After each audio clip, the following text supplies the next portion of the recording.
तो क्या हाल है आप सभी के। उम्मीद करते हैं सब अच्छे होंगे, सब बढ़िया होंगे, सब मौज काट रहे होंगे अपने भी घर पर। तो देखिए, जैसे कि आपको पता है कि दुनिया की सबसे बड़ी जो प्राइवेट आर्मी है वो वागनर ग्रुप को माना जाता है और ये रशिया से जुड़ी हुई है।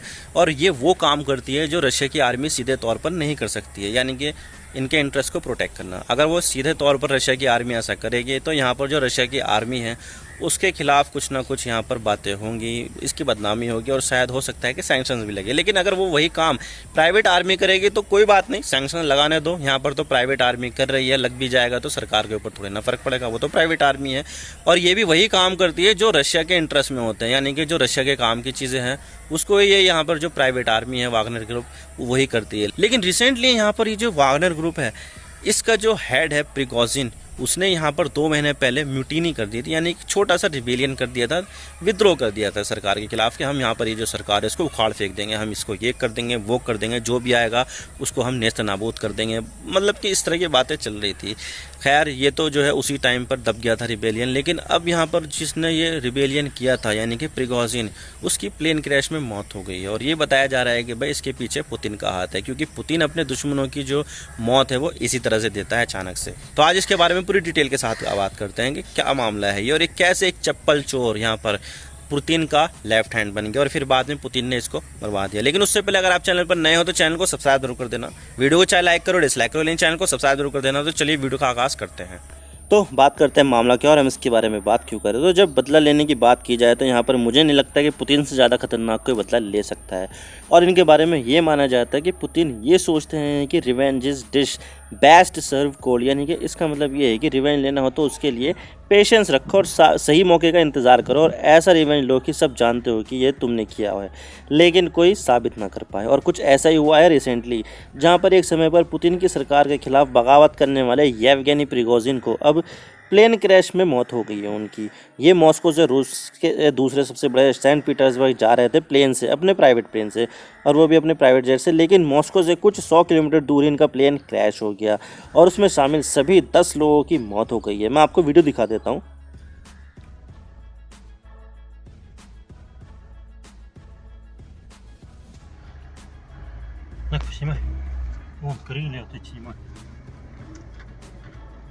Это крылья, думаешь? Вон там движок.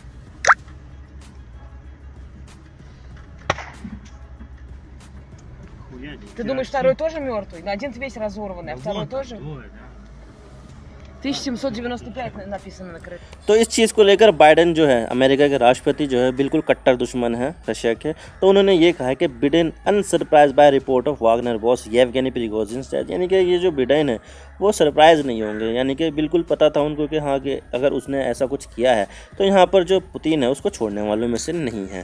और इसी के साथ ही यहाँ पर यह है Prigozhin could be latest in line of Putin critics who met an early date, यानी कि यहाँ पर जो प्रिगोजिन है वो पुतिन के जो क्रिटिक्स है उनके मरने वालों में अलग ही यहाँ पर नाम आ चुका है और एडिशन शामिल हो चुका है। और इसके अलावा यहाँ पर आप देख सकते हैं मिनट का आर्टिकल है, president Putin can't forgive betrayal video surfaces amid Wagner chief Yevgeny Prigozhin death rumours.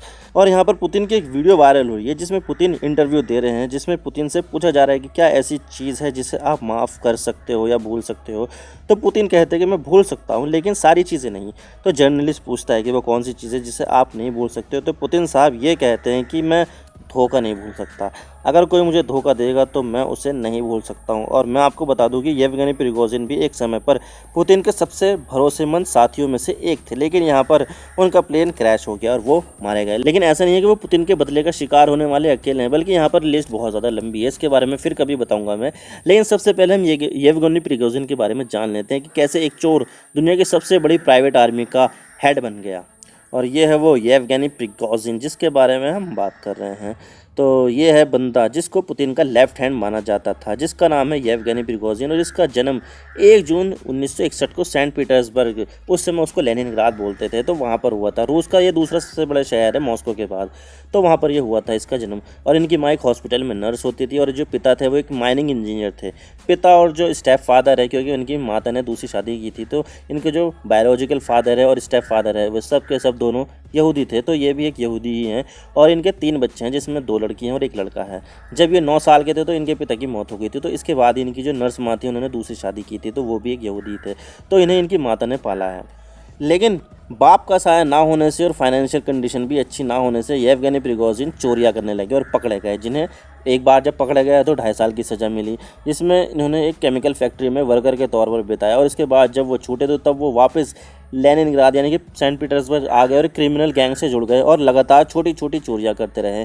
और इस बार उन्होंने एक महिला की इयररिंग और जूते चुराने की भी कोशिश की, तो वो पकड़े गए और 1981 में उन्हें 12 साल की सज़ा मिली। और उसके बाद वे जेल में चले गए और उनको वहाँ पर जेल में ही बहुत सारे काम करने लगे और 12 साल पूरा होने से पहले उन्हें छोड़ दिया गया। और उसके बाद प्रिगोजिन ने जेल से छूटने के बाद हॉट डॉग बेचने का काम शुरू किया और तब इनका बिजनेस बहुत ही अच्छा चलने लगा। बहुत सारे लोग स्ट्रगल करते थे, लेकिन इनका जो हॉट डॉग था वो बहुत ज़्यादा बिकता था और प्रिगोजिन ने हॉट डॉग बेचकर बहुत ही ज़्यादा पैसा कमाया। और उसके बाद सारे बिजनेस में हाथ आजमाना शुरू कर दिया और कई सारे रेस्टोरेंट उन्होंने खोले और वो कैटरिंग का बिजनेस भी करने लगे। जैसे कि मिलिट्री को खाना सप्लाई करना, बहुत बड़े बड़े लोग इनके रेस्टोरेंट में आते थे जिसमें सरकारी अधिकारी भी होते थे, तो तब वो सरकार में इनकी काफ़ी ज़्यादा जान पहचान होने लगी। और तब इन्हें रूस के जो राष्ट्रपति का जो कार्यालय है क्रेमलिन, मतलब वहाँ पे भी खाना सप्लाई करने का ऑर्डर मिल गया। और इसी दौरान जब बड़े बड़े नेता पुतिन से मिलने आते थे तब यहीं पर ही खाना सर्व करते थे, यही बंदा खाना सर्व करता था। मैं आपको दिखा देता हूँ, जैसे कि ये है, मोदी जी से मिल रहे हैं पुतिन साहब और उसके जो पीछे हैं वो है येवगेनी प्रिगोजिन और इन्हीं की ही जान गई है अभी जो रिसेंट प्लेन क्रैश हुआ है। तो आप देख सकते हैं कि मोदी जी के साथ भी इनकी एक तस्वीर शामिल है। और इसके अलावा यहाँ पर जो जॉर्ज डब्ल्यू बुश है वहाँ पर भी खाना परोसा जा रहा है और एंजेला मर्केल है शायद यहाँ पर, तो उनके पीछे भी येवगेनी प्रिगोजिन ही शामिल है। आप देख सकते हैं पुतिन साहब के पीछे बैठे खड़े हुए हैं और ये इनका रेस्टोरेंट है।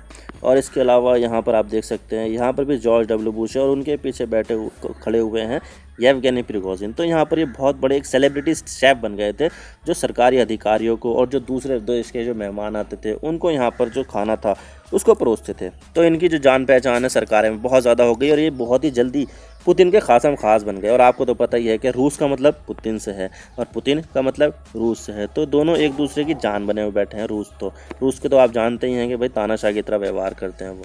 2014 में आपको याद होगा कि रूस ने यूक्रेन की क्रीमिया नाम की जगह को हथिया लिया था, जिसमें कई देशों ने सीधे तौर पर पुतिन की सेना पर दोष देना शुरू कर दिया कि जो भी किया गया है कि वह पुतिन ने किया है। तो इससे रूस की जो आर्मी थी उसका नाम ख़राब हुआ। तो तब यहाँ पर प्रिगोजिन ने ही ये आइडिया पुतिन के सामने रखा कि क्यों ना हम एक प्राइवेट मिलिट्री बनाएं और वो काम करें जिसको रूस की आर्मी सीधे तौर पर नहीं कर सकती, लेकिन रूस को इससे सीधे तौर पर फ़ायदा होगा। तो फिर क्या था, पुतिन मान गए और वागनर ग्रुप के नाम से प्राइवेट आर्मी बना दी और इसका चीफ प्रिगोजिन को ही बना दिया, यानी कि जिसने इस चीज़ का आइडिया देता है उसी को ही इसका चीफ बना दिया गया। तो इस तरह से एक चप्पल चोर जो जूता चुराया था जिसमें चोरी में पकड़े गए थे, तो इस तरह से एक चप्पल चोर प्रिगोजिन एक प्राइवेट आर्मी का हेड बन गया और ये रूस के उन जगहों में से लोगों को अपनी सेना में भर्ती करते थे जहाँ पर बहुत ज़्यादा बेरोज़गारी होती थी, जहाँ पर लोग ज़्यादा पैसा नहीं कमा पाते थे। तो यहाँ पर वागनर ग्रुप ने लोगों को भर्ती करना शुरू कर दिया और सैलरी के नाम पर वागनर ग्रुप में $1500 हर महीना इन लड़ाकों को देना शुरू कर दिया। और जब कोई वॉर में जाता था तो उनको $2000 महीना मिलने लगा। और इन बेरोज़गार लोगों के लिए ये काफ़ी ज़्यादा था, क्योंकि जहाँ पर ये रहते थे वहाँ पर तो $100 कमाना भी बहुत ज़्यादा मुश्किल था। और अगर उनको यहाँ पर $1500 महीने के मिलते रहे और $2000 महीने के मिलते रहे तो ये तो यहाँ पर ही जाएंगे।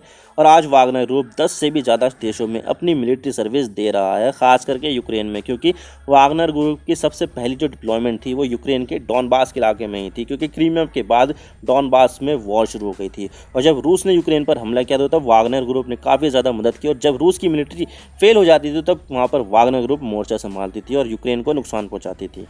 लेकिन इसी बीच प्रिगोजिन का मन बदलता है और वो रूस की आर्मी और डिफेंस मिनिस्ट्री के ऊपर आरोप लगाते हैं कि वो हमें हथियार नहीं दे रहे हैं, जिससे हमारे जो लड़ाके वो मारे जा रहे हैं और रूस में चोर बैठे हुए हैं, रूस की जो सरकार है वहाँ पे चोर बैठे हुए हैं और हम इनको हटा देंगे। तो इस तरह वागनर ग्रुप ने रूस के खिलाफ मोर्चा खोल दिया और वो रूस के कई शहरों को अपने कब्जे में लेते गए और साथ ही वागनर ग्रुप मॉस्को की तरफ दक्षिण की तरफ से बढ़ना शुरू कर दिया। और रास्ते में जो भी मिलिट्री से जुड़ा हुआ जो भी चीज़ मिलती थी वो उनको कब्जे में ले लेता था और कई सारे रूसी प्लेन को मार गिराया गया और पायलट को मार दिया। और इस चीज़ को पुतिन ने विद्रोह बताया और इसे दबाने की कोशिश की जाने लगी और फिर बेलारूस की मदद से वागनर ग्रुप को शांत किया गया और जो भी क्राइम प्रिगोजिन ने किए थे उनको माफ़ कर दिया गया। लेकिन मैं आपको बता दूं कि पुतिन किसी को छोड़ते नहीं है, खास करके उन लोगों को जो धोखा देते हैं पुतिन साहब को। लेकिन वही बात है कि पुतिन सारी चीज़ें माफ़ कर सकते हैं लेकिन धोखा नहीं माफ़ कर सकते। और पुतिन यहाँ पर इस पूरे कांड को देशद्रोह बता चुके हैं कि भाई ये जो वागनर का जो ग्रुप है, येवगेनी प्रिगोजिन है, उन्होंने जो कुछ भी किया है वो देशद्रोह है और पीठ पीछे छुरा भोगने वाला कांड किया है। तो फिर क्या था, पुतिन तो वैसे भी इसी चीज़ के लिए जाने जाते हैं, किस तरह से वो अपने विरोधियों को ख़त्म कर देते हैं। और यही हुआ। यहाँ पर जो प्रिगोजिन की जो प्राइवेट जेट जा रहा था, जिसमें प्रिगोजिन समेत 10 लोग शामिल थे, जिसके बारे में ये बताया जा रहा है कि पुतिन की आर्मी ने या तो प्लेन में कोई बम फिट किया था या फिर ज़मीन से कोई मिसाइल फायर की थी जो प्लेन को हिट कर गई और वे प्रिगोजिन की कहानी हमेशा के लिए ख़त्म हो गई। तो पुतिन यहाँ पर इन्हीं कामों के लिए जाने जाते हैं और प्रिगोजिन जो चाहे वो कर सकते थे, लेकिन उनको पुतिन को चैलेंज नहीं करना चाहिए था, उनको धोखा नहीं देना चाहिए था। अगर वो धोखा ना देते तो आज वो जिंदा होते हैं। आई होप आपको सारी बातें समझ में आ गई होगी। अगर वीडियो थोड़ा सा भी पसंद आए तो लाइक कर देना, वरना डिसलाइक कर देना, लेकिन चैनल को सब्सक्राइब जरूर कर देना। आपके एक सब्सक्रिप्शन से हमें आगे कंटेंट बनाने की मोटिवेशन मिलती है। Thank you for watching. I really appreciate your precious time. God bless you all. Now signing off.